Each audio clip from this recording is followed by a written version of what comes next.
Just to get some focus on something that's been on the lips of many people. Deputy President William Ruto and his allies have no doubt been sent back to the drawing board, forced to re-scheme the 2022 succession. What appeared to be a straight path to the throne has become twisted and rocky, and courtesy of the handshake. A handshake that right from the onset encountered strong resistance 1 year on. Deputy President William Ruto stands possibly as the biggest loser following the newfound friendship between President Kenyatta and ODM leader Raila Odinga. NTV's Ken Mijungu examines the rift within and reports that it's a tough balancing act for the political student of retired President Moi, but his allies are doing more harm than good.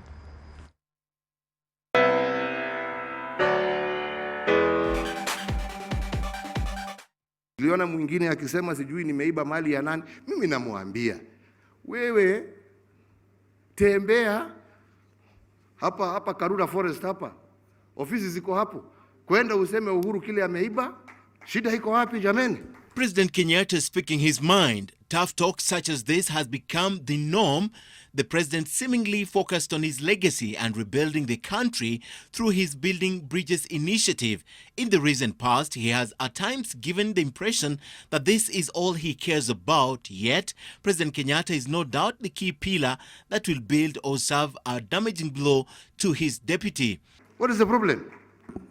Lakini hii mambo ya kutishatisha watu ati kwa sababu umetaja kitu kwa mazishi. William Ruto is the man credited for Uhuru's presidency. However, for the deputy president, the likelihood of succeeding President Kenyatta grows slimmer by day. This is not how it should have been.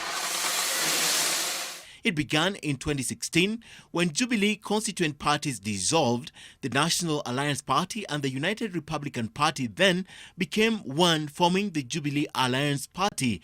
Some observers were of the opinion that this could be the beginning of the end of Ruto, but those concerns were brushed aside and the Jubilee Party came into being. With this, it was easy to bring the supporters under one roof. If it worked, then Ruto will inherit the voting base that twice sealed the State House deal. Ruto, as is typical of many Kenyan politicians, had moved several parties. The 2017 election will then offer an opportunity to settle scores in a rivalry that had been building since Ruto broke ranks with Raila. The contested election led into the March 9th handshake. The reaction was swift. Sasa wale nataka niwaambie, hamuwezi kunifukuza ODM ati mkanifuata ati mnanifukuza Jubilee. Haiwezekani. Shortly before the handshake, President Kenyatta had announced his second cabinet in the absence of his deputy, setting tongues wagging as the duo had announced the first cabinet together. Hakuna mtu ako na ruhusa, sio hata principal assistant, kumsupervise rais katika kazi aliyopewa ya kikatiba na Wakenya ya kuweka serikali ya Kenya. On the 9th of March, the handshake happened to the surprise of all. It appears to be a private affair between President Kenyatta and ODM leader Raila Odinga, with only close associates and family having prior knowledge. Even the deputy president appeared to have been caught off guard, something he has denied. It was the beginning of what has been seen as isolation of Deputy President Ruto. His allies have not taken it kindly. Soon, State House will reorganize. The spokesperson, Manoa Isupisu, was sent to the United Kingdom as a High Commissioner, giving Uhuru allies an opportunity to deal with insiders who were perceived as the DP's allies. And to reinforce the team, former Nakuru Governor Kinuthia Mbugua was brought into State House. Together with Nzioka Waita, the two are responsible for the new image of the president, a complete turnaround from what used to be described as chaotic State House. Other than the politics, issues of corruption have also isolated Deputy President William Ruto. His allies claim the war targets him. Ruto believes the war has been politicized. But it looked like it stopped at me only. I thought the lifestyle audit was meant for everybody. Wakati William Ruto alikuwa na support Raila Odinga, hakukuwa mwizi. Wakati alikuja akasupport Uhuru Kenyatta, hakukuwa mwizi. Saa hii bila anataka imefika wakati yake mnasema ni mwizi. The Ruto camp has increasingly had to battle allegations of perception of being the corrupt arm of the government. Many politicians have not shied away from reminding them as much. Don't come and tell us that it was not 20 billion, it was only 7. Let the investigation authorities complete the investigations. Who are you to tell us? How did you know? You are the thief who is trying to show us that, oh, the other thief running away. The idea of a referendum has been equally divisive. At some point, the DP was against it. He resisted the idea and dismissed it as a ploy to reward some people. He went on to say that he would not support it to that extent, but it was eventually brought around when the calls became louder and, with conditions, agreed to support it. Msitueleze tena ati tuwe na mjadala mwingine, tuwe na siasa ingine, tuwe na mambo mengine ya kuongea ati nani atapata cheo gani, nani itaendelea siasa upande gani. But Ruto does not just face the opposition from within. Some of his supporters have been targeted. ODM party members Aisha Jumwa and Suleiman Dori, both who publicly declared their support for him in 2022, were hounded out of the party, forcing Dori to change position and say he will stay in the ODM party. Aisha Jumwa is, however, refusing to back down and has insisted she will fight on. Kama ulidanganyana sijui siku za KANU, ukadanganyana sijui siku za CORD, ukadanganyana sijui wakati wa NASA, hapa Jubilee hakuna nafasi ya kudanganyana, my friend.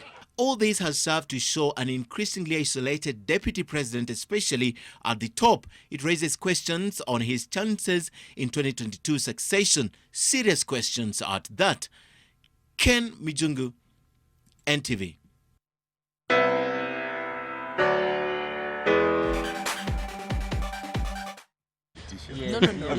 Welcome back. And that story there, of course, as I introduced it, was, alluding to the fact that it seems that Ruto is the biggest loser with this handshake. What's your response to this, and also the issue of him being targeted in the fight against corruption? Well, in my own opinion, the party leader, His Excellency the President, when he came to Handshake, he wanted to secure a few things. One was the legacy. Two was to bring a united country. Yes. But unfortunately, the leader of opposition, who has claimed he plays in super leagues, had other intentions, and his intention was to divide Jubilee, which is almost working miracles, but God who lives will not allow that to happen. Secondly, we have already said, and I think last year when the war, the war against the fight against corruption, I did say that the investigative agencies like DPP, DCI, EACC, other agencies, multi-agencies that fight corruption should not weaponize or do a political witch hunt or do what we call ethnic profiling, and that they have succeeded in doing so. What we are seeing is more of competing for national headlines and also trending in social media, but we are not seeing tangible fight against corruption, and this thing has been reduced to target one individual and to target a few people with an imagination of 2022 succession politics. And that is why everything that you see surrounding the fight, it's not about the laws. I want to agree with my panelists. It's not about the resources. It's not about BBI. It is about when, as a country, we are focused in doing in a good faith. But as we talk, it's a political witch hunt. It is being urbanized for political interest in 2022. Yes, you want to respond to this? Yes, I think the reality is, because we live in a factual environment. The reality is that one of the people who has paid a heavy political price in this process is DP Ruto. There is no question. And any politician would react the way he is reacting. Right. But I do think that one of the challenges of the BBI is that even as it sought to build bridges, it is also breaking some bridges. And I'm not sure that that is healthy for the future of the country. And even some who may not support William Ruto will say this. The truth of the matter is Jubilee is founded on a promise. And I think it's good for us to be honest. Now, it is possible for Jubilee to turn back and say, we made a promise, but we have thought differently. Yes. We think we made a mistake. We've shared power anyway. I think now we need to bring in other people. But I think it's dishonest to pretend, especially the Gema Nation, that they didn't make a promise to DP Ruto. I think it is wrong. It is dishonest. And it's not good politics. It is possible to revise, but it is dishonest to pretend that, this was one presidency. So we made a promise. We can make fresh ones. That's number two. is that the deputy president is still the deputy president. Honorable Raila Odinga, who I have a lot of respect for him to stand on a podium and say you are a thief. You know, we have also said we have institutions. If there is evidence against the DP, take it to the Karura Forest. Yeah, Karura Forest. You know, let's also have the decency in our politics. My own view is that politics in this country is founded on politics. The politics, corruption has fed off politics. Corruption has fed off politics. Yes. So if you're going to do prosecutions, people need to see the true face of politics across the country. If you don't do that, even when you have a genuine fight, you allow people to say, oh, you're politicizing. So if you really want to fight the fight against politics, you cannot divorce it from politics. People must be able to see the true face of Kenyan politics represented there in Court 1. If they see only one face, they would make the statement the senator is saying. And it may not be true, but people will see that there's some injustice being done here. So I believe that we are fighting corruption right. It must be fought relentlessly. It is killing this country, but it must be fought in a way that nobody can make accusations against it, that it is being used as a weapon to fight political battles. Right. Finally, my brother. But we're not done. I want to say something on a point that my brother Otiende made. I don't believe that what this country needs is more law, so that we change the system here, tweak this one here. The truth of the matter is we have very good laws which you have decided not to comply with. What is going to make a difference if we make law? Let me give you a simple one. We've made a law about devolution. We said we must give 15% of money. The law even says the money must be released to counties by the 30th of every month. It is not released. It is never released. You know, I mean, so I become a skeptic about more law.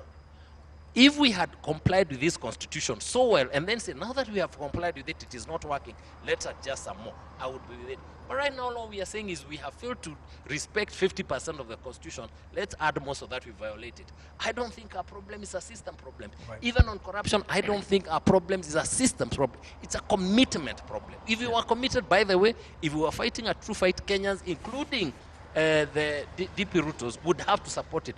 But the minute they see, and listen, you can put a list about how many people have been taken to court. We all know, we live in this country. So we know when corruption is political, we know. Yes. So let us see the true face of the fight against corruption as a political organ. Okay. Otiende Amolo, he's responded to something you said, you know, corruption being one of the main things that you think should be given focus. But in terms of the victimization and, you know, what this is being turned into, what's your response? Let me start by responding to Senator Cheregoi's earlier statement. Okay. You remember I said that I had let some cat out of the bag. There was no bag in the first place, so there couldn't have been any cat. Is this about a referendum? Yes. The issue is this. The subjects, the 9 items that the BBI is dealing with, let me just take 3. The question of electoral injustice and the issues around it. The question of devolution. The question of inclusivity. All this, as Waganjo was saying earlier, are things that are already in the Constitution. Yes. It means that by definition, if they come with any proposals from Kenyans that is to carry the day, it must involve going to the Constitution. And some of them, like devolution, it must involve the referendum. So it is a matter that is self-evident. It is not a matter of any cat out of any bag. It is a matter that anybody reading the Constitution and reading that mandate would understand that by definition, if we adopt any of the issues that come later, we would have to go to the Constitution. Secondly, on corruption, I think that it cannot be the mistake of me or of any Kenyan that any time the word corruption is mentioned, people conjure up the image of the deputy president. It is not our mistake. By what happenstance and coincidence is it that every other issue you find that the deputy president or some of what Senator Cheregoi are calling their people are mentioned?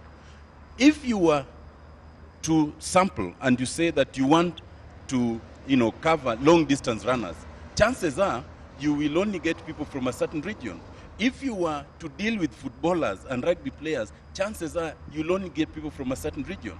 So if you're to deal with corruption, out of the reality of this country, and we have always been complained about that the distribution of governmental positions has been ethnicized.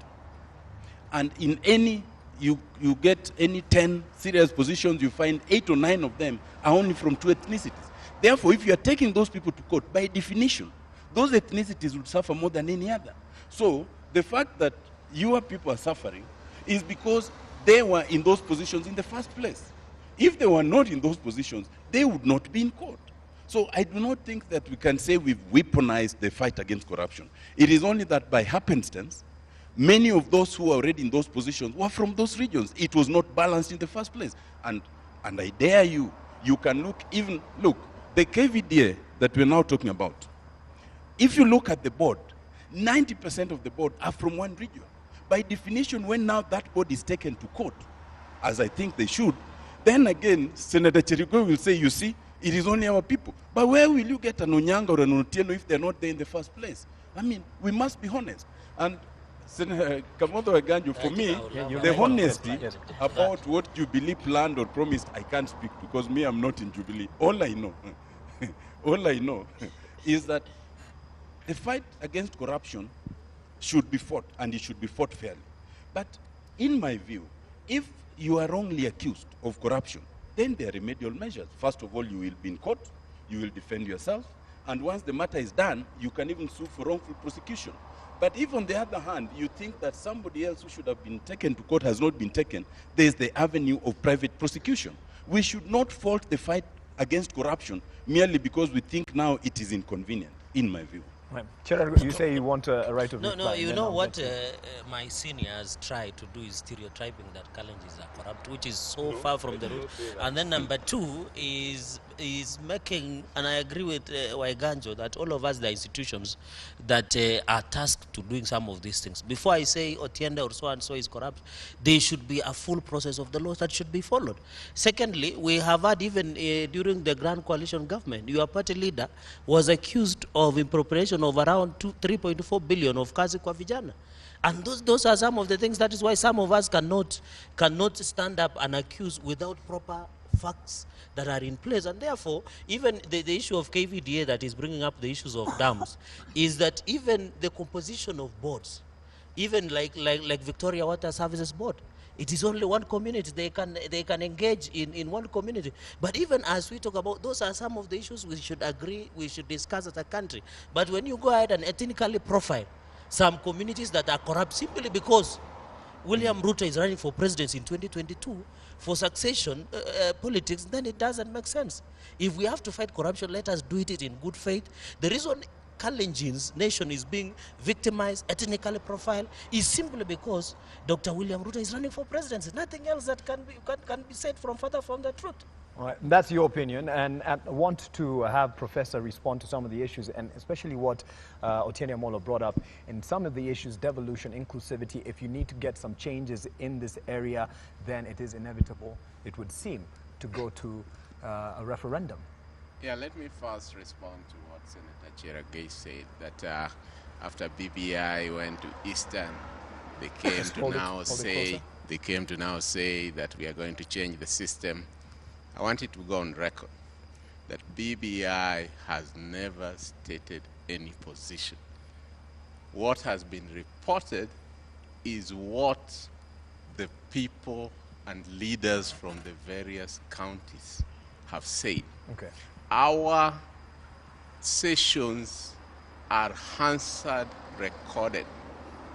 And if anybody wants to go and hear what people said, it is there. If the Mandera Governor Roba told us, as he told us, that there's no problem with this constitution, we should just implement it, it is there. If Governor Wambora told us that he doesn't mind a 3-tier system, and even went ahead to tell us how, if that system comes, they should be with Kirinyaga, Embu, Kirinyaga, and not the Meru, it is there. So we have no dog in this fight, Senator Cheragay. Then let me go back to what Otiende is saying, and I agree with Otiende. The deputy president, speaking in Chatham House, said that rather than create an expanded executive, we should have a system in which the losing presidential candidate becomes the leader of the opposition. You will have to go to the referendum, Senator Cherigay, for you to put that in place.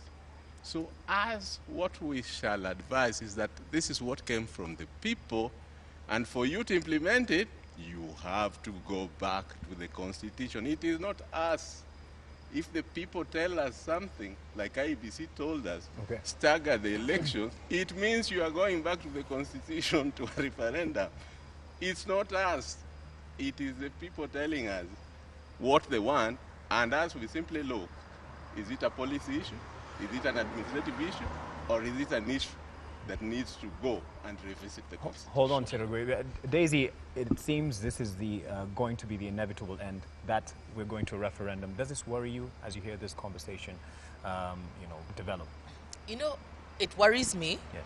Simply because I think that while constitutions are not perfect documents, because people are not perfect, and you'll never get a perfect document, you'll always have people have issues. My concern is that the political class that we have right now in leadership has proven that it does not value the rule of law.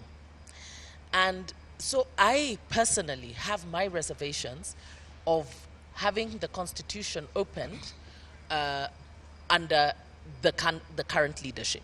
In fact, I think one of the things that the Kenyans should be very grateful for the work of the committee of experts were the safeguards that they put in the Constitution to safeguard it from political interference and political, manipulation. Because that is what the former Constitution went through. Whenever the leaders needed to include each other to resolve their political differences, they went back to the law, they went back to the Constitution, amended it. They didn't have to go back to the people. Right. The good thing about this Constitution, it centers the power with the people. And I think that is what the push for the referendum is that the political class need to tinker with the executive structure. But the COE put in the safeguard, so they cannot do it without going back to the people. Now, the people need to ask themselves whether it is expedient for them, not for our political class, but for them, okay? Because I think that we should try harder as a nation with the current constitutional order. And the kind of political temperatures that we are seeing right now is two things. We have the discussions of the BBI, and we are in a succession year, So this kind of politics, tampering with the Constitution at a time like this, I also think is not prudent, because... And we have the census coming up. Really, the priorities, I'm really asking, for me, it is, what is the priority of this? What is the priority of our leadership? Is it about serving the people, or is it perennially about them? Otiende asked here, during the break, that I seem to want to live in a utopia where there are no politicians. But the reality is that our politicians seem to create more challenges for us than necessary, because they are not addressing, many of these things are not going to address the day-to-day needs of Kenyans and of the country at large. If they can tell us how, by expanding the executive, it's going to work better for the Kenyan population, how it's going to work better for our economy, how it is going to work better for unemployment, tell us. They're talking about adding another tier. Remember that the reason they have said they were not going to implement the 2/3 gender principle was because it was going to break the bank. Now you want to add a whole new tier of government? And anyway, they've already broken the bank and they still haven't implemented the 2/3. So it's not clear what our politicians want. And we can't just have politics for the sake of politics. Politics cannot be an end in itself. The leadership is about being able to administer the state for the benefit of the people, but we're not seeing that. And I'm afraid we have to wrap up, because I thought we had more time, but Jackson who's my referee for this conversation, says we have to wrap it up. Kamodo Iganjo, I think that was just a coincidence. He brought up Kirinyaga. But in your wrapping up conversation... Thank you. Thank you for recognizing that. You know that is now my account, so... Yeah. So in conclusion, in terms of, from your parting shot, with this conversation moving forward, what would you urge Kenyans? I think the sad thing is that in this, you see, when we were going to the constitutional referendum in 2010, yes, we were very clear what the issues were. I think BBI owes us a responsibility to articulate the issues very clearly so that we know, yes, when we talk about the three-tier government, which, by the way, I support. I have, my only problem is if we're going to have a three-tier government, we must be saying that we must also reduce, for example, the size of the house. We can't have that and have the yes, existing structures. So we need to isolate those issues very early. And I don't think we actually, you know, I think we're also tiring people by picking views from them. I am a believer in public participation, but you can overdo it. I think we can isolate the issues and then go to the people, yes, on those issues. Because the problem is that if we don't do that, the politicians will sit together, they'll isolate the questions, and then it will be those who support Raila Odinga who will go with this issue. It doesn't matter the substance of the issue. Those who support William Ruto will refuse the issue, yeah, however good the issue is. So BBI owes us an opportunity to define the issues very early and allow us an opportunity to discuss them as people. And then as Kenyans, Daisy, yourselves and media and everybody else, we need to see it on this side and say if there's going to be a constitutional amendment, it must include the following three. The politicians can bring their own, but when they bring about expanding the executive, which honestly has very little to do with most of Kenyans, we must have the following. For example, we must increase the size of the county budgets. We must ensure that we have some empowerment funds that come to empower young people and persons with disability. We must reduce the size of politics. There's no reason for us to have 3,000 MCAs and 600 members of parliament. Those are the things we want. So you bring yours, we will bring ours. This conversation must be a conversation of negotiations from hard positions, some held by the people and some held by politicians. But BBI owes us a responsibility. Isolate the issues very clearly, early, and let us start discussing them as with specific details. All right, Otiende Amolo, is the opposition moribund now that this handshake is going on? What do you mean? In the sense, is it... My position? Yes. Or, as you also give us your closing remarks, because it's let me give you my three closing remarks, because I don't understand that question. You are part of the opposition. Because right? I don't know which position, as a member of parliament. Opposition. Of course it is not.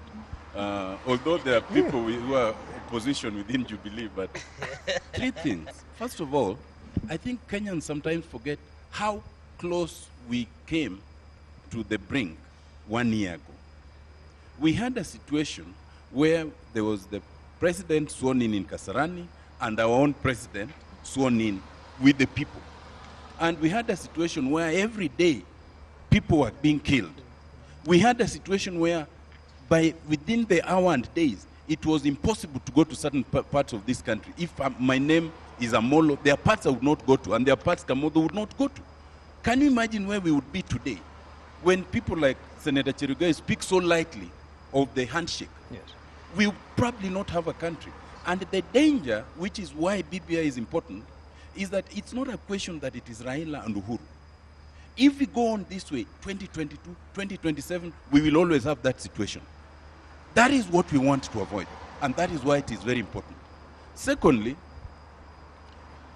I think you cannot belittle, as Senator Cherugai is belittling, that there are more important issues to talk about, other than the issues that are identified, like the developmental issues, I don't know what. When you talk like that, and you belong to the party that was elected, that is supposed to fix those problems, then what are you saying?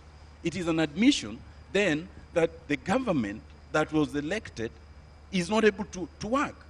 And when, especially, you're a man of privilege who also sits with the deputy president of the very republic, that is what governments are supposed to do. They are supposed to fix the day-to-day problems. We are focusing on the future of the country because the day-to-day problems should be fixed by the government of the day. And lastly, it is important to understand that what we have was a cessation of hostilities for the future of this country. And so there's no question of opposition being moribund. We, in Parliament, in the National Assembly, we are still opposition members of Parliament Because remember, there is no government in parliament. There's only the majority and the minority. We are in the minority, and we will remain in the minority until the next election. That does not mean that we do not and cannot cooperate, with the majority when we think it is important for this country. All right. So the answer is we remain exactly where we are, but we are doing the oversight that we must do as parliament. Senator, are we simplifying this by just reducing it to Ruto, this whole conversation of corruption, and then give us your parting remarks? I think I agree with BBI that there are some issues that we should go for referendum, but the dangerous card, when Handshake came into place, when they came to place, the master of deceit, deception, and intimidation and violence, which they are succeeding in selling Kenyans through fear and instilling fear and what have you, realized that they cannot sell to Kenyans by telling them we want parliamentary system. So they created an avenue called BBI to try and massage, to try and play around with Kenyans. I agree there are some serious issues, but this is not the right time to go to amend the constitution, because let us implement the constitution fully. Let us ensure that the constitution carries what it should be. Secondly, what I want to say is that the issue of corruption or the deputy president or Jubilee, I want to agree that as a Jubilee we had our own plan, and we still have 10 years for Uhuru, 10 years for William Ruto, and that is still on course. What I don't agree with is when we try and ensure that we weaponize everything in this country with the name of throwing spanner into works of succession politics of 2022.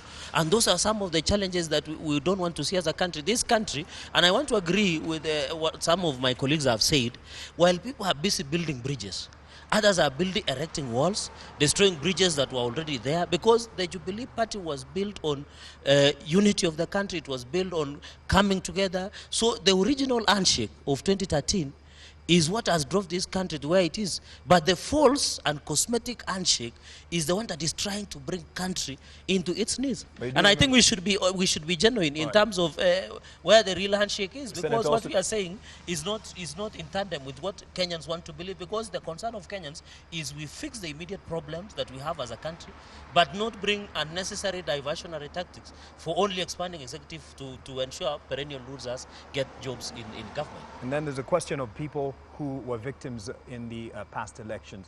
Where is their place right now, now that we're talking about moving forward, building bridges?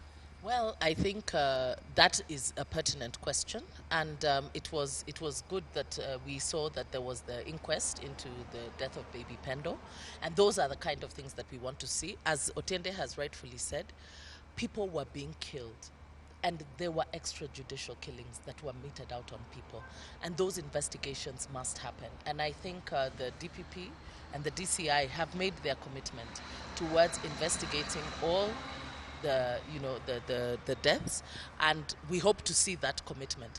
But moving forward, I think it is important that we call upon our politicians to cease with the name calling, to calm the temperatures down. There are some statements that are being thrown around by our politicians, name calling, that do not augur well, because whether we like it or not, the deputy president is a national leader. He has a following among the people. The Right Honorable Raila Odinga is a national leader, and he has a following. And I think that we need to see a level of respect.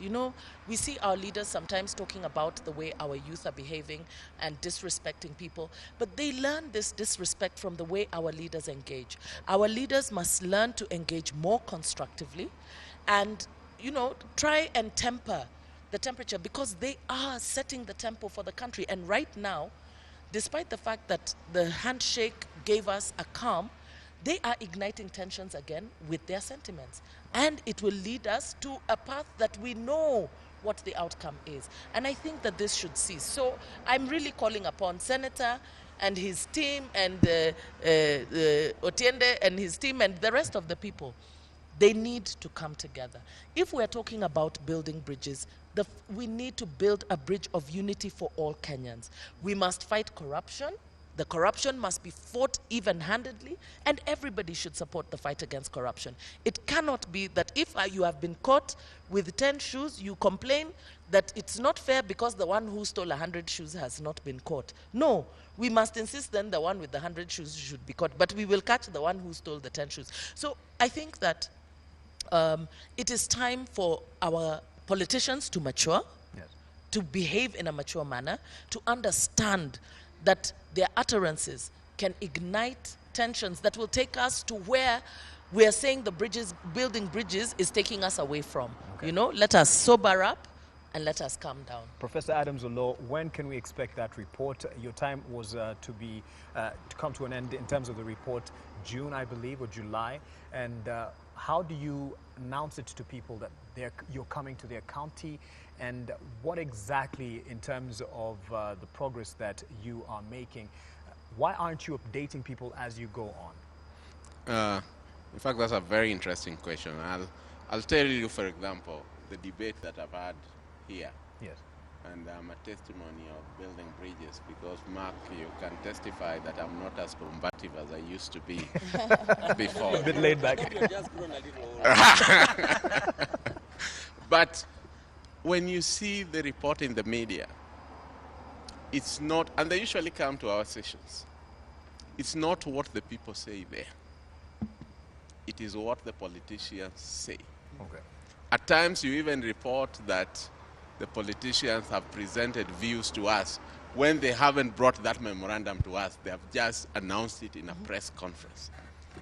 And therefore, I know I'm before your station, but you are doing Kenyans a disservice because we are there, Kenyans are speaking, and in fact, Kenyans are talking more of the issues that affect them than the parliamentary system that you are telling us here. Yes. When you go to Narok, they tell you about Mau Forest.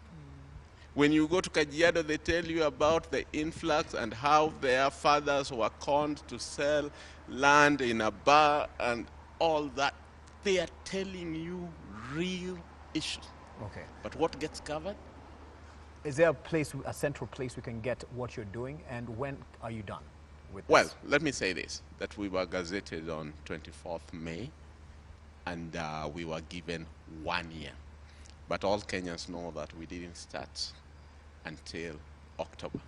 The Gazette notice also did indicate that should the 1 year elapse and we feel that we need time, we shall ask for it. We are not asking for it. We are waiting to see where we shall have reached by then. Are you on schedule? In terms of going to all the counties, yes. In terms of writing the report ready, I'm not sure. We have to reach there and then. But I also wanted to say this. Real quick. Senator Cherargei, you said that you know when we are going to Nandi and that you will not come. We want to ask your good conscience that please come, because later when we collate the views and we say these are the views of Kenyans and you didn't bring it to us, you'll again say that my view was not there. So even that, what you're calling a dissenting view, just bring it to us. In any case, if you look at that Gazette notice, it is by the president of the country who is the Jubilee leader. All right, I think he's So heard why it. don't you bring it to us? Thank you. I think as Jubilee will take a position when time comes, and it will be led by the party leader. All right, thank you very much for the views that you have given us this evening. Thank you to Professor Adams Olo. Your work is cut out for you, so all the best as you continue around the country. Thank you, Daisy Amdani, for your contribution as well as Senator Cherargei and MP Mr. Otiende Amolo, as well as Kamodo Waiganjo, for your views this evening and for watching coverage and in continued interest in this Building Bridges initiative, and the Handshake follow-up continues. Thank you for watching.